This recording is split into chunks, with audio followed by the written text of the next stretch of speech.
Boa noite. Sejam bem-vindos nesta nova live do Instituto dos Advogados do Rio Grande do Sul. Aqui é a jornalista Terezinha Tarcitano, assessora de imprensa do IARCS. A live de hoje tem como convidado especial o diretor do Departamento de Responsabilidade Civil do Instituto dos Advogados do Rio Grande do Sul, Dr. Eduardo Lemos Barbosa. Ele falará sobre um importante tema jurídico, dano moral, questões atuais. Já quero ver se o Dr. Eduardo está online. Vamos ver que já está. Chamando ele.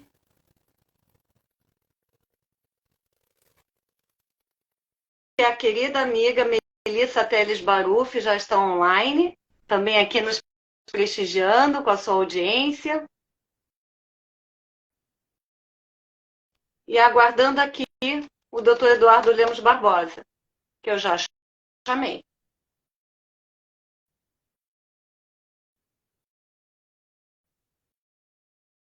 Já está o pedido, doutor Eduardo. Pronto. Olá, boa noite, Teresa. Boa noite, doutor Eduardo. Que alegria, satisfação estar fazendo essa live de hoje com um importante tema, dano moral. Eu que acompanho o trabalho há tantos anos, eu fico bastante feliz de estar lhe acompanhando hoje aqui nesta live. Eu da mesma forma, imenso prazer estar aqui no IARDS e estar com todos aqui, com você, que a gente se conhece há tanto tempo. Verdade, E de mais de 10 anos.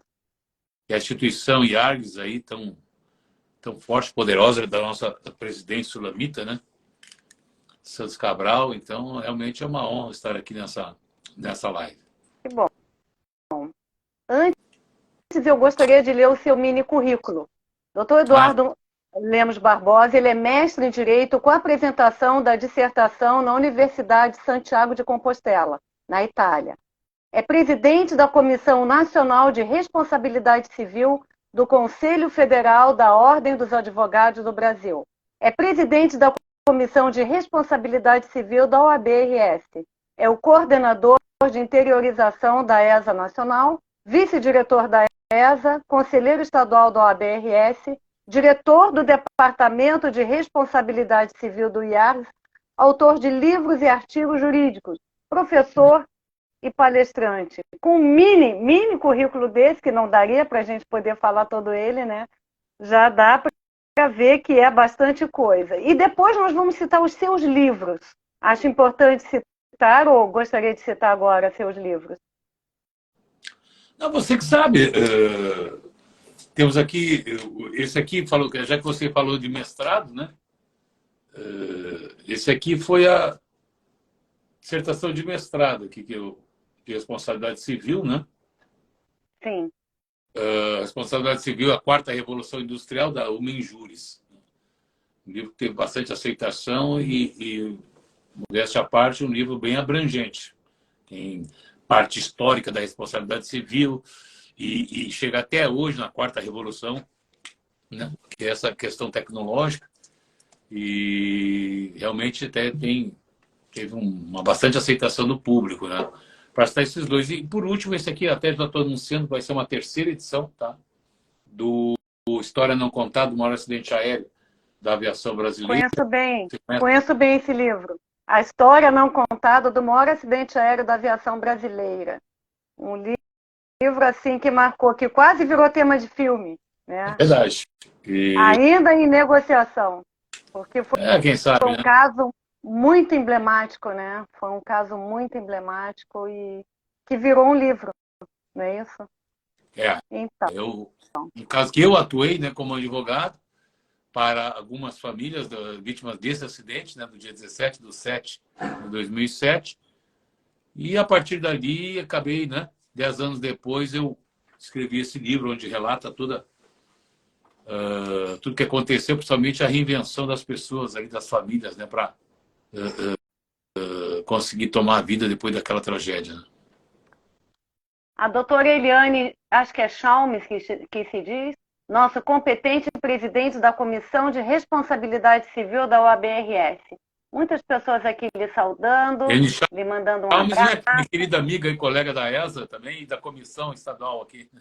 Doutora Marília, muitas pessoas aqui lhe saudando, direito de filiação, também dando boa noite. A doutora Solamita Santos Cabral também já entrou. Doutor João Marcelo, muitos aqui. Bem, o tema da live de hoje é dano moral, questões atuais. Considero um assunto polêmico e muito importante no meio jurídico. Antes de mais nada, doutor Eduardo, como a responsabilidade civil está presente nos dias atuais? De que forma, no dia a dia, a responsabilidade civil está presente? Olha, Teresa, uma boa pergunta, que a gente parece assim, fala responsabilidade civil é falar de danos, né? O que eu estava falando agora aqui, o dano ele evoluiu tanto desde a época da vendetta, olho por olho, da lei de Talião, né? Chegou até os dias atuais, aí na quarta revolução tecnológica, com as questões virtuais, internet. Então, essa evolução dos danos aí que acompanha a evolução da sociedade, realmente possui uma dinâmica fantástica, né? A gente acaba estudando responsabilidade civil e estuda história. Aliás, a responsabilidade civil, sempre digo, é aquele segmento do direito que mais interage com a vida da sociedade, né? Ele reflete essa jurisprudência, é a que mais muda, né? Que mais se atualiza com os problemas da sociedade. Você veja hoje aí, né? Esses danos aí se ampliando aí no mundo virtual, como o direito à responsabilidade civil enfrenta isso. Então, realmente, como eu digo, a responsabilidade civil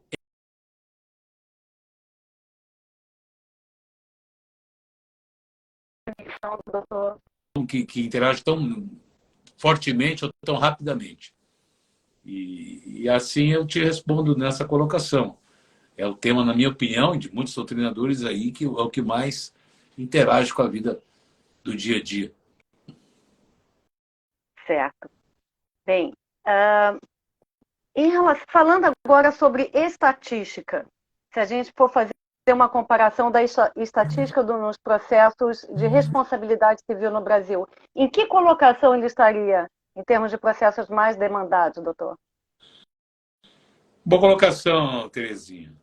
Muita gente não sabe. Aliás, até vou fazer aqui uma menção de justiça. Tem um site muito bom, viu? Que é o site do CNJ. Muita gente não assim, o site aí do governo, coisas assim, meio que pode parecer lugar comum, mas não. Ele é um site muito dinâmico, bastante atualizado, e tem um capítulo lá que vocês podem ver ali na capa, no índice do site, Justiça em Números. O que eu vou contar para vocês, eu acompanho há quase 10 anos. Então, eu quero dizer para vocês o seguinte, o dado de 22 não saiu ainda. Então, é dados de 21 publicado em 22. O de 23, referindo-se ao ano de 22, vai sair segundo semestre, início. Mas também não muda tanto. Hoje, gente, nós somos 78 milhões de processos no Brasil. Números redondos, né? Para uma população de 220 milhões, você vai encontrar um processo para cada 3 habitantes.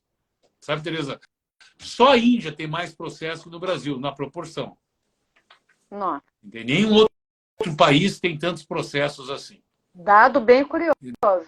Dado bem curioso, bem interessante, que faz a gente, às vezes, até refletir sobre a situação. Né? Avaliando que tem 1.300.000 advogados, num primeiro momento poderia parecer que tem mercado para todo mundo, mas não é bem assim, a gente sabe disso. Né? Verdade. E o que eu quero dizer para vocês? 68% dos processos que tramitam desses 76 milhões é da Justiça Civil.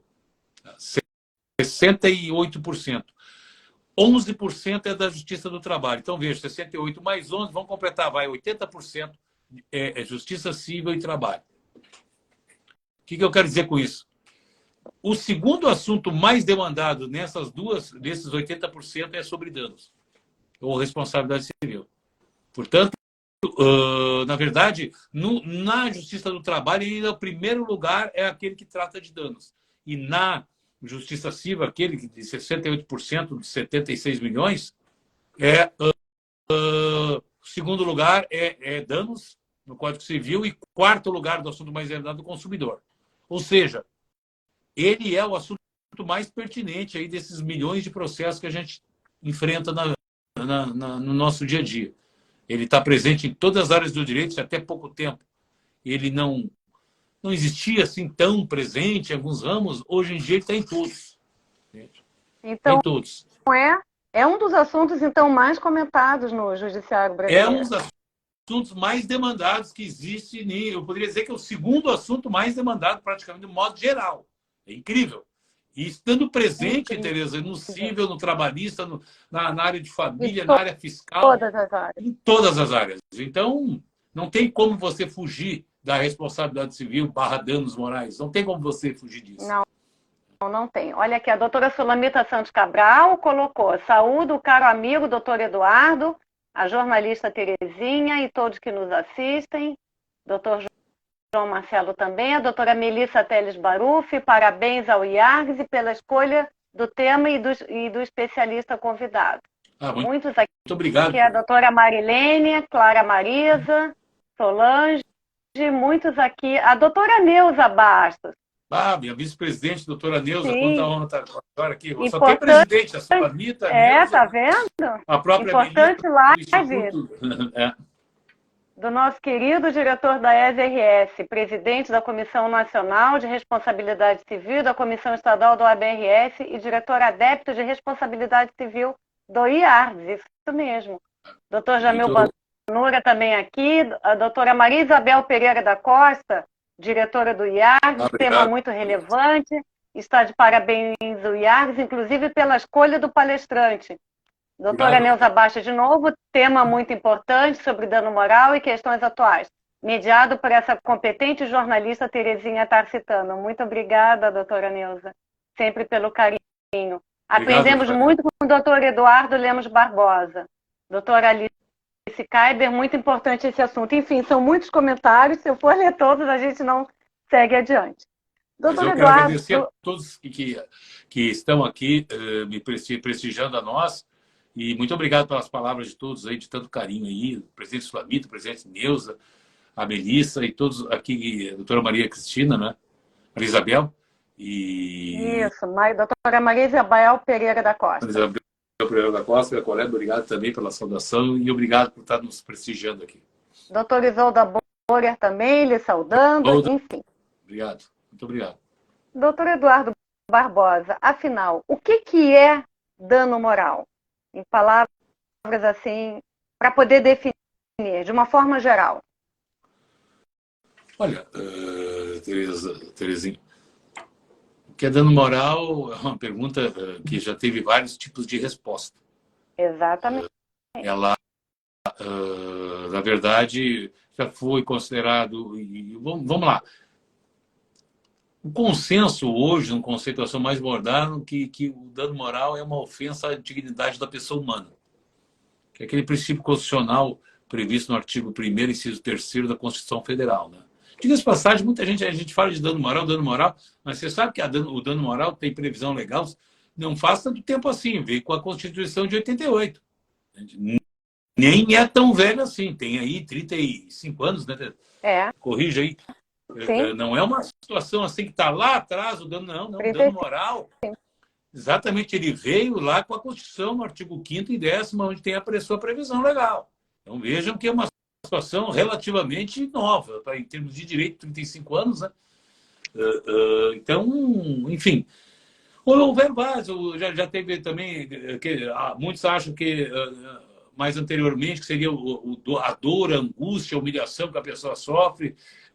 Mas eu entendo que realmente a ofensa à dignidade da pessoa humana talvez ele seja mais amplo e completo. Embora, né, a dignidade da pessoa humana também, às vezes, pode ter assim, situações assim amplas, mas o dano moral ele é realmente uma coisa ampla. É uma situação ampla, difícil pontuar e tem assim, representa ali tantas nuances que a gente vai examinar aqui, que cada caso na indenização, né, o mais apaixonante é dizer que cada caso ele estampa um tipo de dano moral, né?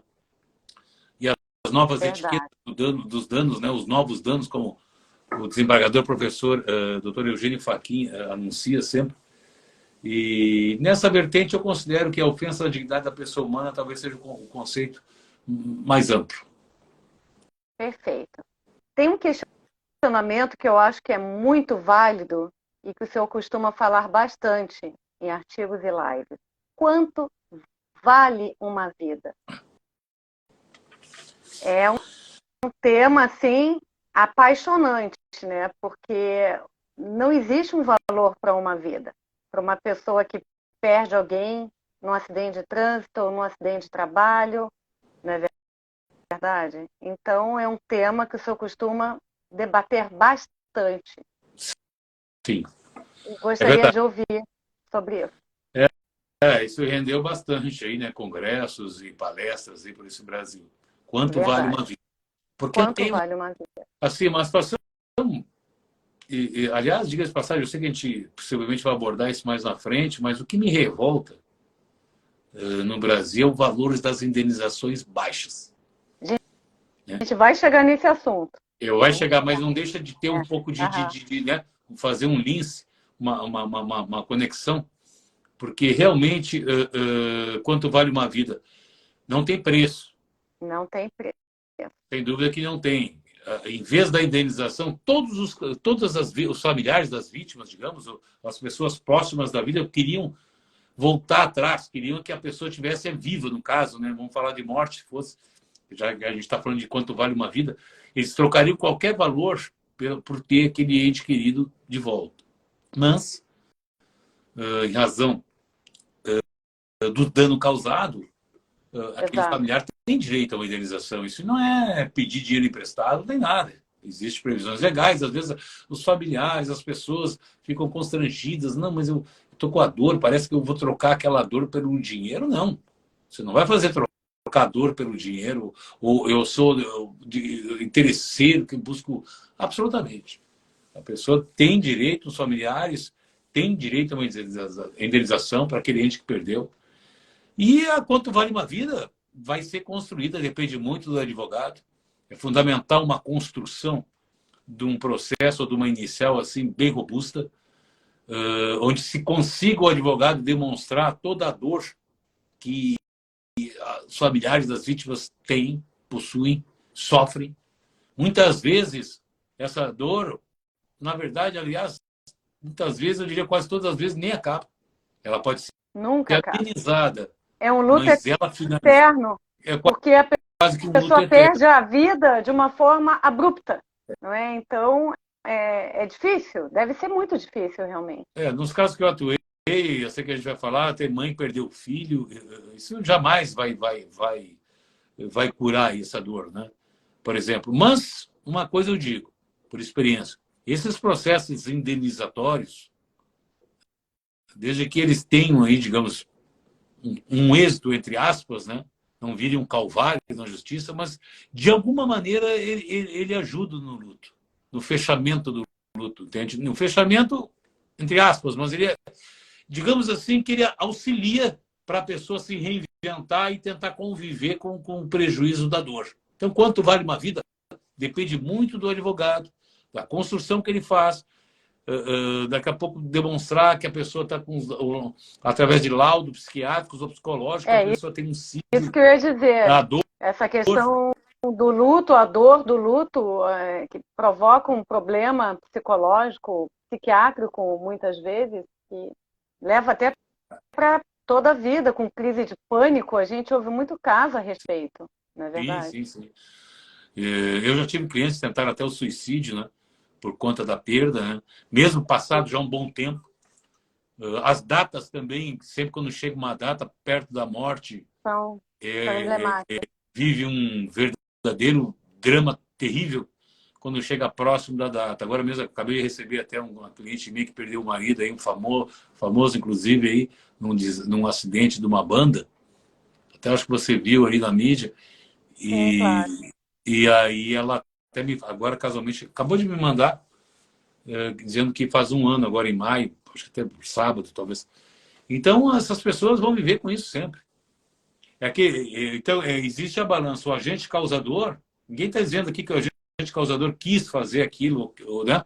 No caso da banda, sei lá, o dono da banda, os donos da banda, naquele ônibus que excesso de velocidade, quis causar a morte. Não, mas acabou causando. Mas Então, o agente causador... causou, né? Não quis causar. O agente causador, a balança fica assim. O agente causador leva a vida normal, come, bebe, dorme, lá praticamente normal. E a família da vítima está destruída, tentando juntar os cacos aí do chão para se reinventar. E muitas vezes, ou grande parte das vezes, a empresa, o agente causador, como eu chamo, não tem uma sensibilidade de sei lá, pagar um tratamento psicológico, prestar um auxílio mais efetivo. Exato.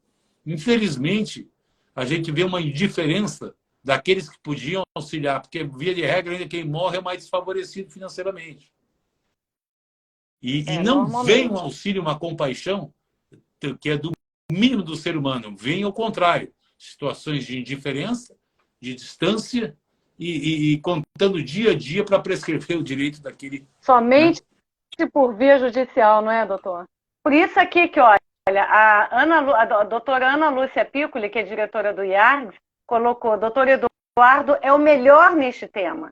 Realmente, é especialista no tema. Obrigado. Doutora Maria Helena, dando boa noite aqui.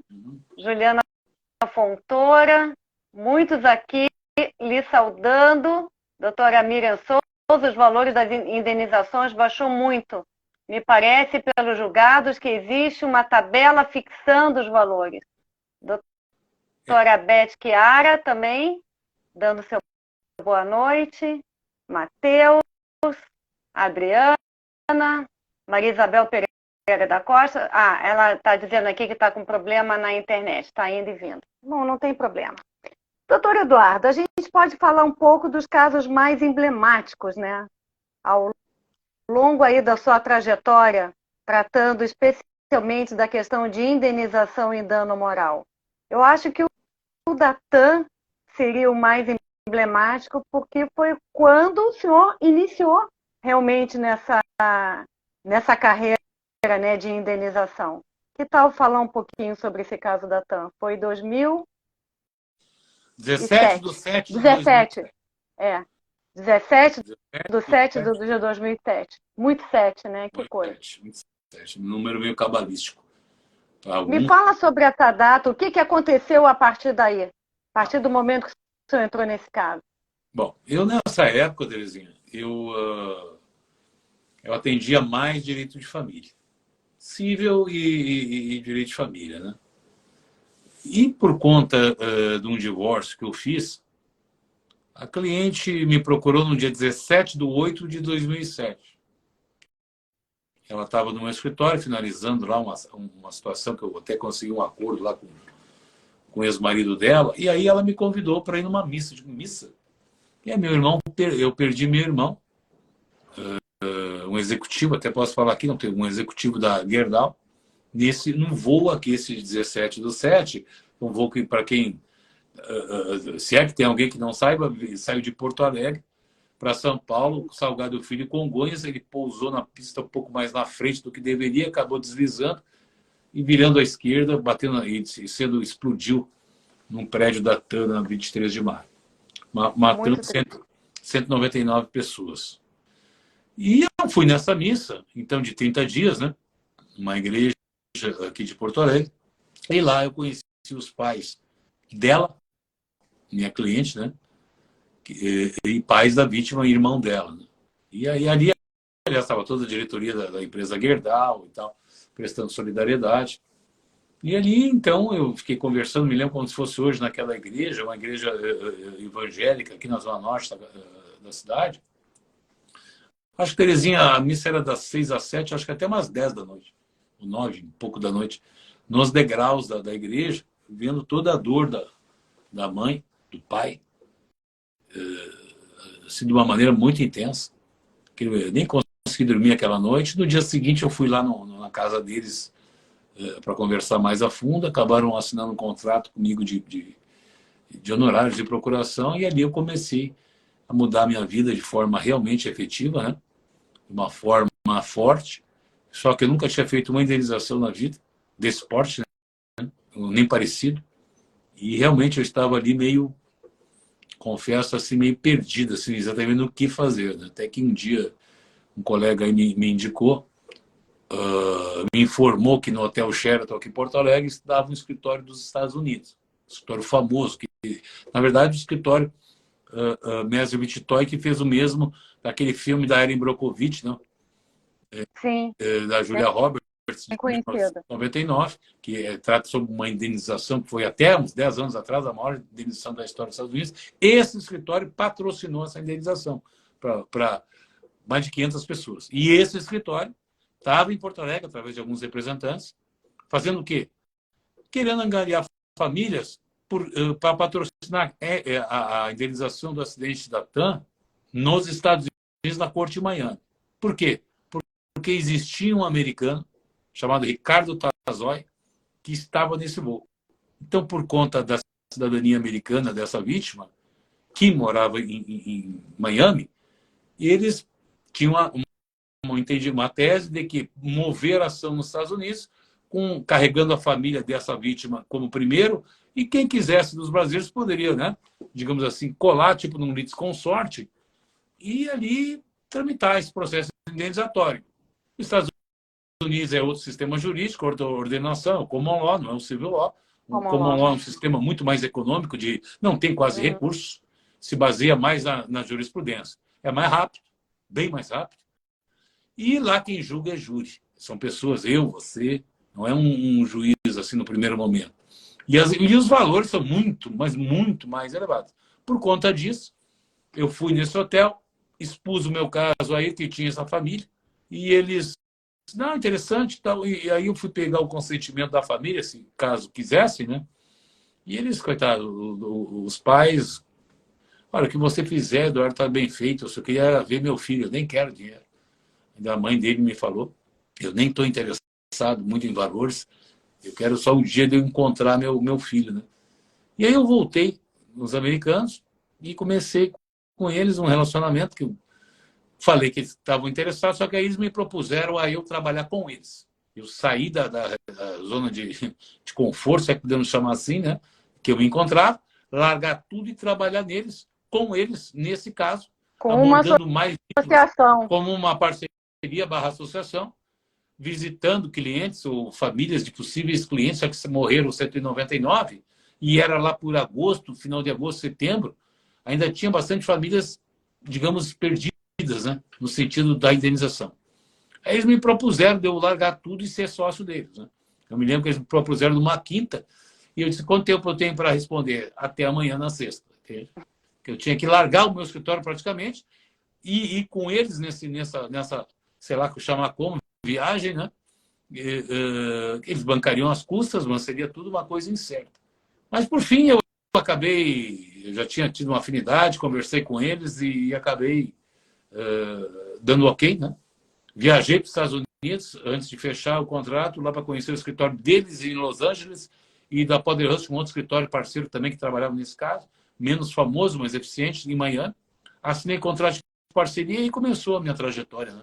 Que eu conto nesse livro, A História Não Contada. Né? E a partir dali, a minha vida mudou radicalmente. Né? Fiquei 2 anos praticamente morando em São Paulo, porque ou viajando, haja vista que essa associação das famílias das vítimas da TAM se encontravam 2 vezes por mês num hotel em São Paulo, num auditório para 200 pessoas, sim, com eles lá com as camisas das vítimas e se reuniam para tratar de vários assuntos, e eu frequentei aquele ambiente. E a partir dali a minha vida tomou outro caminho. E hoje, quantos anos depois? 16 anos depois, o senhor é presidente da Comissão Nacional de Responsabilidade Civil do Conselho Federal da OAB. Da OAB Federal. Então, que trajetória, né? Que trajetória. Eu confesso que... Parabéns. Muito obrigado, Teresa. Você é uma amiga querida, então eu sei que as palavras são francas e honestas. E eu confesso que a indenização, além de ser um assunto apaixonante, na minha opinião, é lógico, a responsabilidade civil é um assunto apaixonante, é um assunto dinâmico, mas eu também acho que também às vezes a gente vem aqui numa missão também, né, para ajudar as pessoas. Via de regra são as vítimas, eu só atuo para vítimas, né, via de regra. Via de regra, eu digo no sentido de que a gente atua para as vítimas e elas precisam, elas não estão só querendo dinheiro, mas elas precisam daqueles valores obtidos para tentar se recuperar, se reinventar na vida. Então, foi um encontro aí que eu tive a felicidade, graças a esses, de certa maneira, as circunstâncias, né, do acidente aéreo, me levaram para tomar esse caminho da responsabilidade civil como tendo uma área de atuação mais intensa.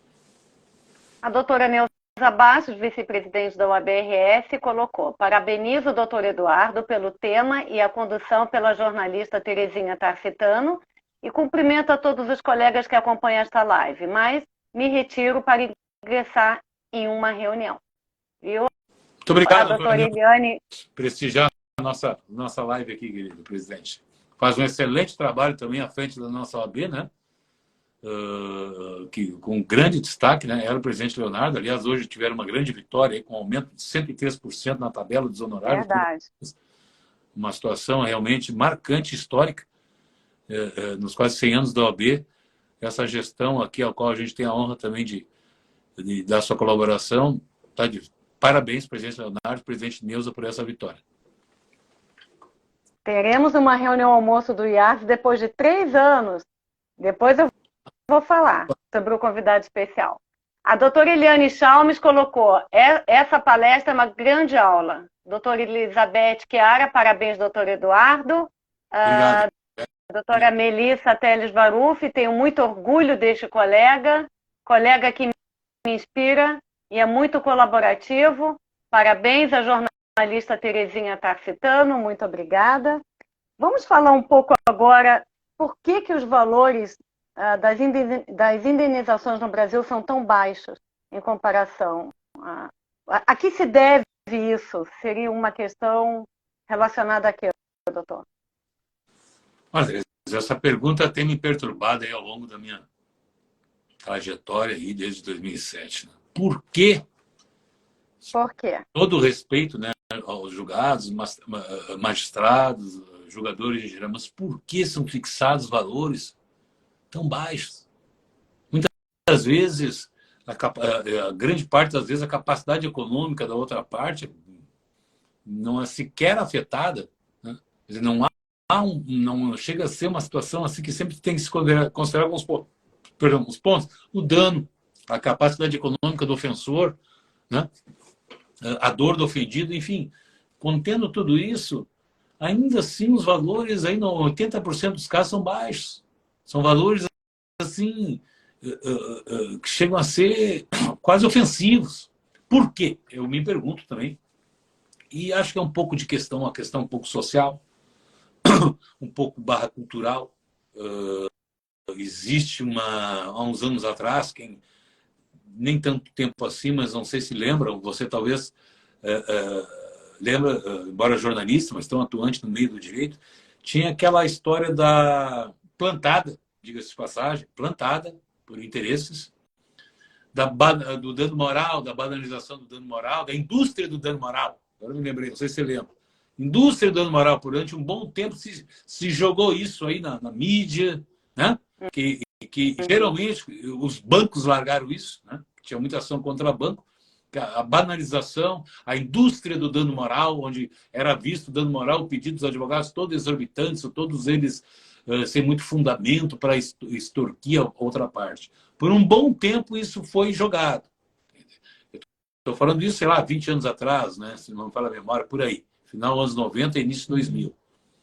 Essa situação, assim, parece que essa ideia, assim, parece que ficou um pouco assim na mente e no inconsciente de alguns jogadores sobre isso.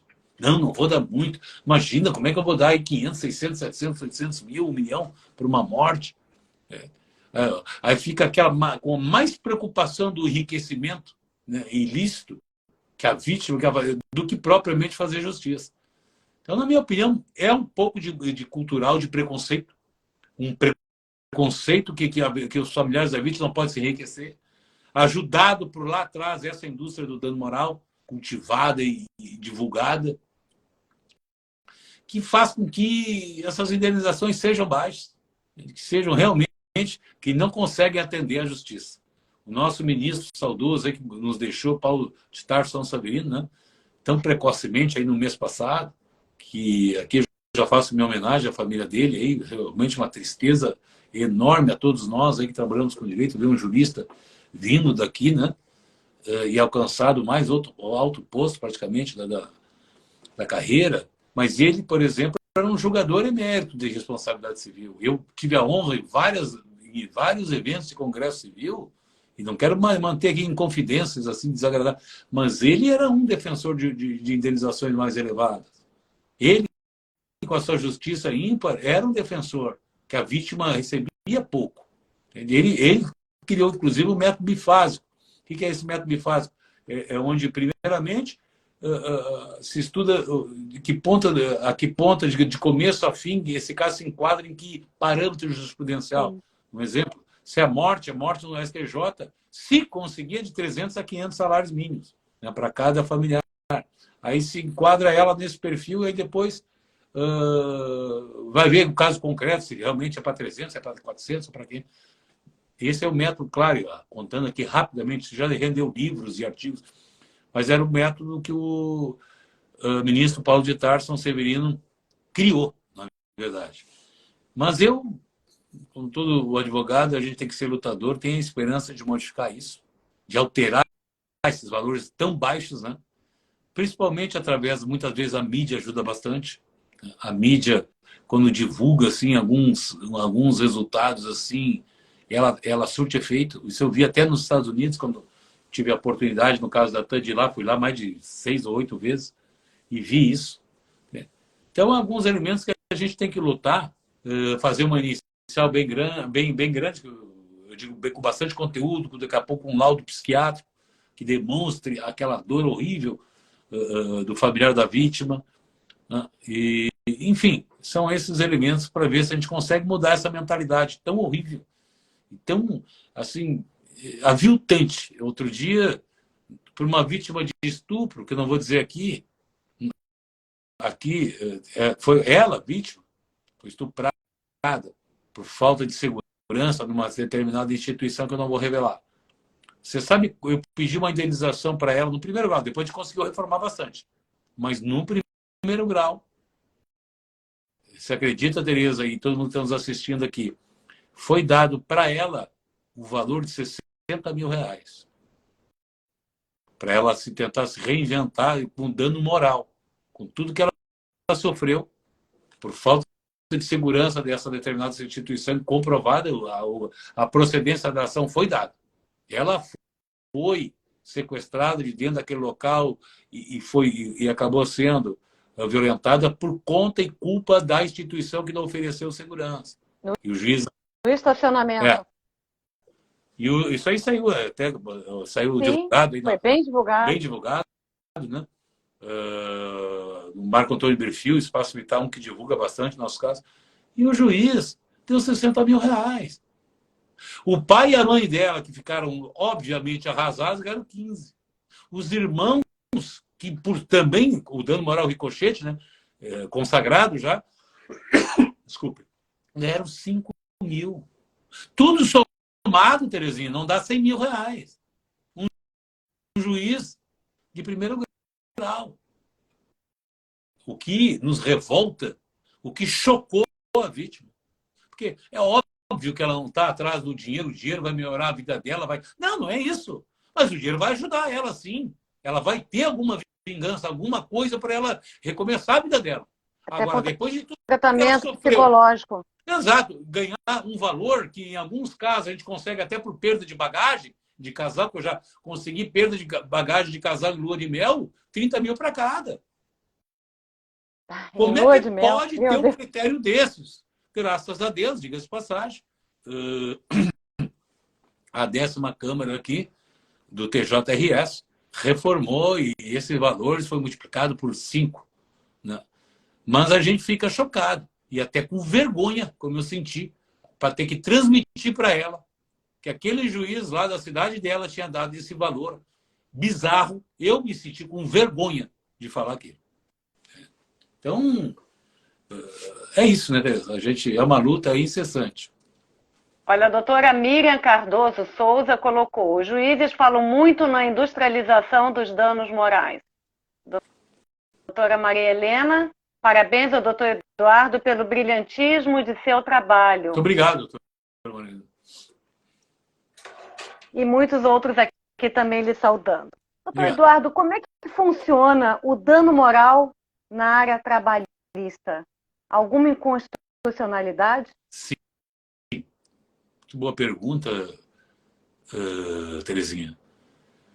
Essa reforma trabalhista de 2017, ela, nesse item de responsabilidade civil, barra dano moral, barra indenizações, foi um desastre. Ela é inconstitucional. Aliás, existe uma ADI, a Ação Declaratória de Constitucionalidade, 6069, quem quiser depois eu posso até mandar mais informações, é uma 6069, movida pelo Conselho Federal da OAB, com amicus curiae da Matra e outras instituições. Por quê? Porque no artigo 223G dessa reforma de 2017, sabe o que ela disse? Ela tabelou o dano moral. Ela botou 4 fases de condenação por dano moral, 4 valores. Eu vou falar aqui do último, por morte, até 50 vezes o salário. Na inicial, na petição inicial do Conselho Federal, eles botaram, que eu vou contar aqui rapidinho, uma inicial muito bem elaborada, colocou o exemplo daquela... Você lembra aquela tragédia lá em Minas, aquela enxurrada de lava da empresa Claro, Vale? claro. Eles botaram um exemplo seguinte. Tem um trabalhador, tinha mulher e filho, morreu com aquela enxurrada de lama. Ele ganhava, trabalhador esse, R$ 2.000. Então, se é 50 vezes, a esposa dele vai ganhar 50 vezes 2, 100 mil, né? Sim. Para a esposa, 100 mil para o filho. Isso se a condenação atingir esse patamar máximo, até 50 vezes. Do lado dele, tinha o gerente da Vale. Ele morreu também pela enxurrada da lava. Lava, não sei se é lava. Lava é vulcão, desculpa. Acho que é lama, né? É lama. Lama e tal. Ficou... Mais outros detritos. Ficou tomado de lama. Ele ganhava 10 mil, Tereza. Também, nesse exemplo, também tinha uma esposa, agora viúva, e uma filha. 50 vezes 10 mil é 500 mil para a viúva e 500 mil para o filho, para a filha. Quanto vale uma vida? Por que aquele que morreu, ele ganhava menos? Então, a família dele vai ganhar menos? Os dois morreram da mesma forma. Não faz muita lógica. Não, né? não faz. Isso é inconstitucional. Isso aí já foi considerado inconstitucional na lei da imprensa, que até o texto é o mesmo da lei de imprensa. Então, é um absurdo, uma situação patética, inclusive já deu liminar favorável do Gilmar Mendes, para quem não sabe, estou informando, dizendo não inconstitucionalidade, mas dizendo para suspender a aplicação desse artigo.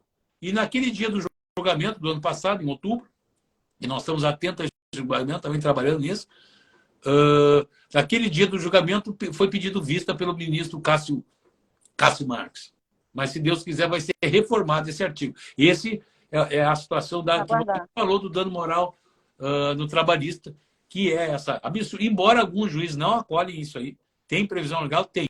Mas eu já enfrentei várias situações onde o juiz não acolhe, alguns tribunais entendem inconstitucional e não seguem esse tabelamento odioso da vida nesse tabelamento de dano moral.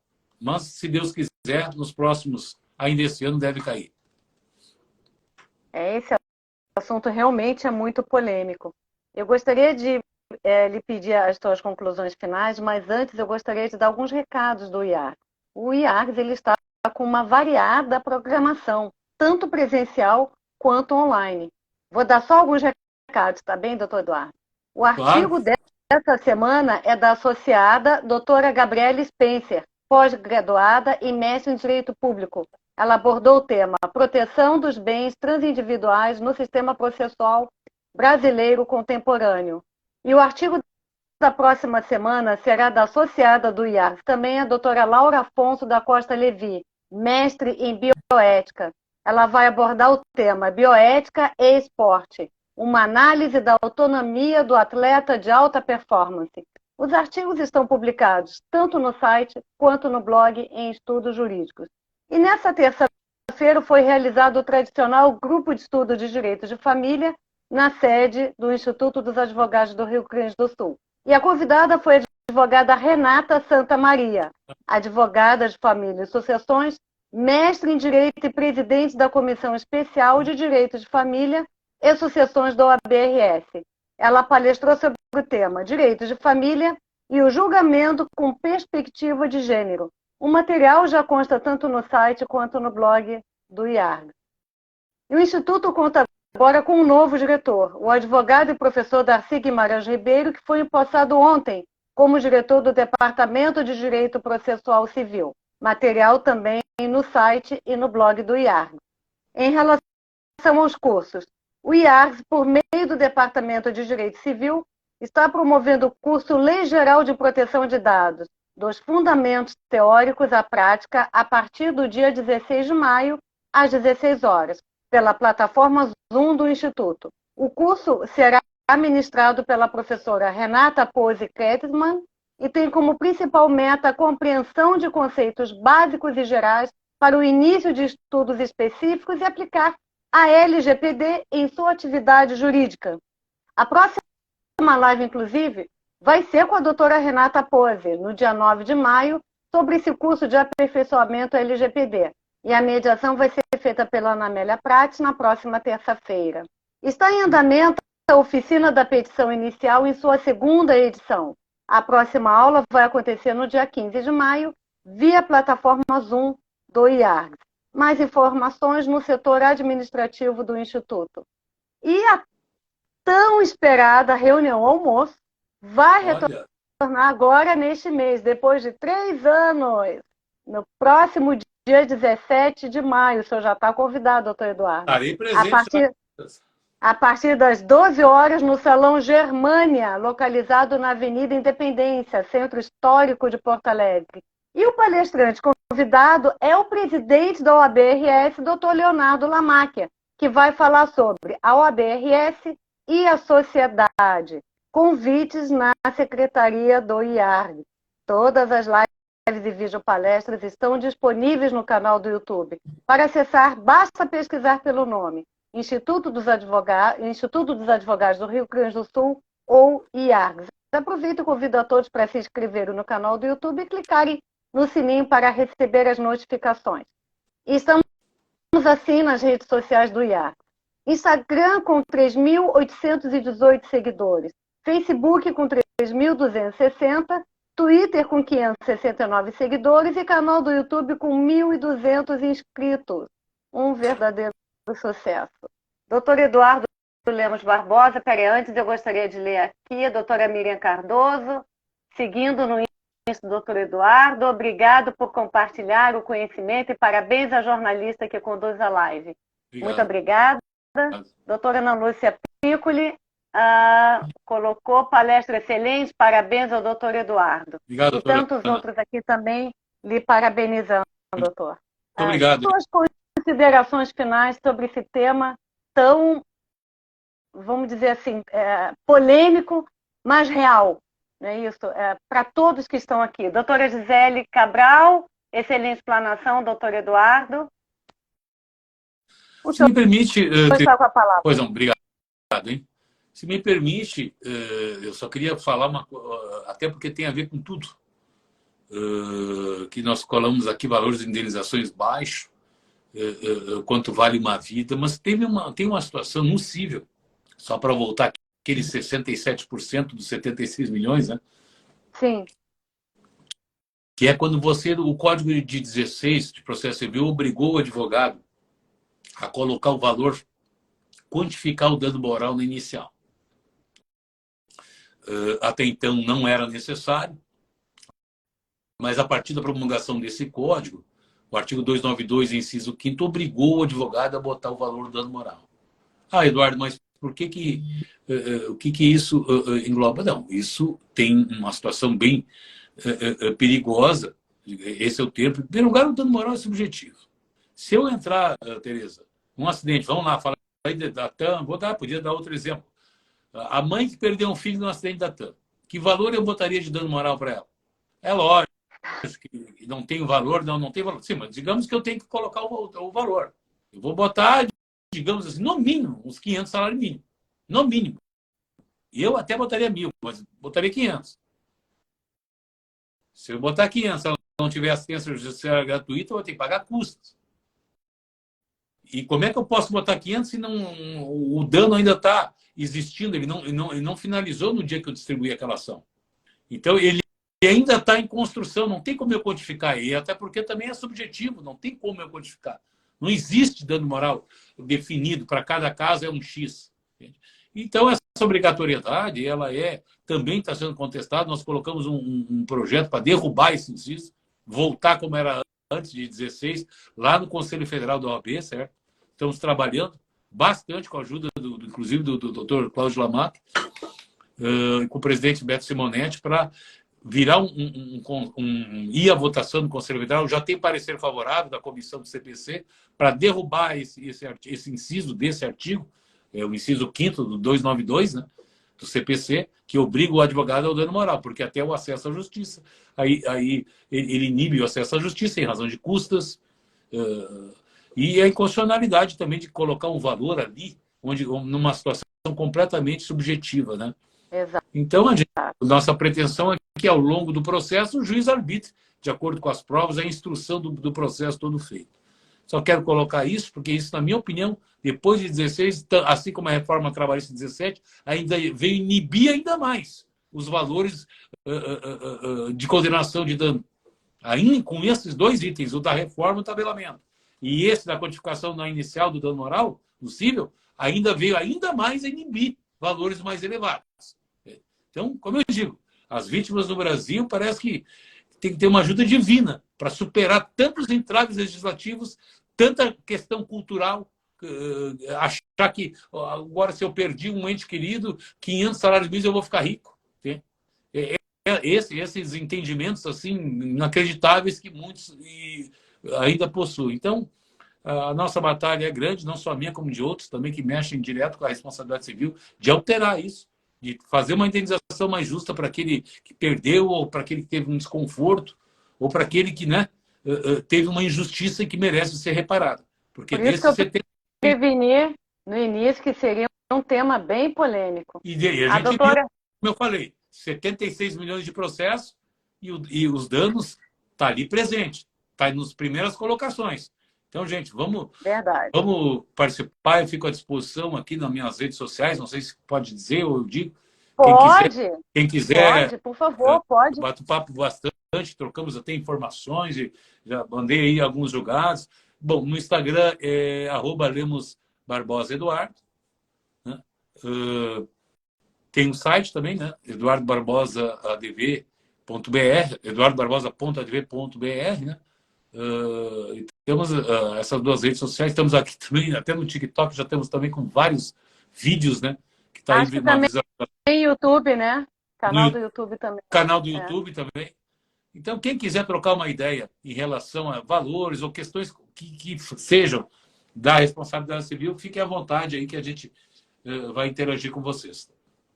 A doutora Ana Lúcia Piccoli, parabéns à jornalista Terezinha Tarcitano pela condução, muito obrigada. A doutora Gisele Cabral, o Brasil não aplica os punitive damages, mas talvez seja o caso de repensar em certos casos. Perfeito, concordo. Falou ela aqui. Aplica. E eu peço, quando eu acho que eu peço o punitive damage, a doutora Gisele, né, que falou, eu concordo. Mas Gisele Cabral. Gisele Cabral. Mas, infelizmente, doutora Gisele, eles não aplicam. Embora seja caso, quando é uma reincidência, a empresa, por exemplo, já causou isso em outras oportunidades, mas, infelizmente, parece que o olhar é sempre sensível para a empresa e não para a dor das vítimas. Perfeito. A doutora Solamita Santos Cabral acabou de colocar: parabéns pelo grande trabalho que está realizando e pela brilhante live abordando tema tão importante e complexo. Eu queria, Sulamita Santos Cabral. É uma honra estar aí sob o seu comando. Já aí, não sei se 2 anos, né, Tereza? Que eu tô Já? Eu queria É o até... segundo ano. Ah, tá.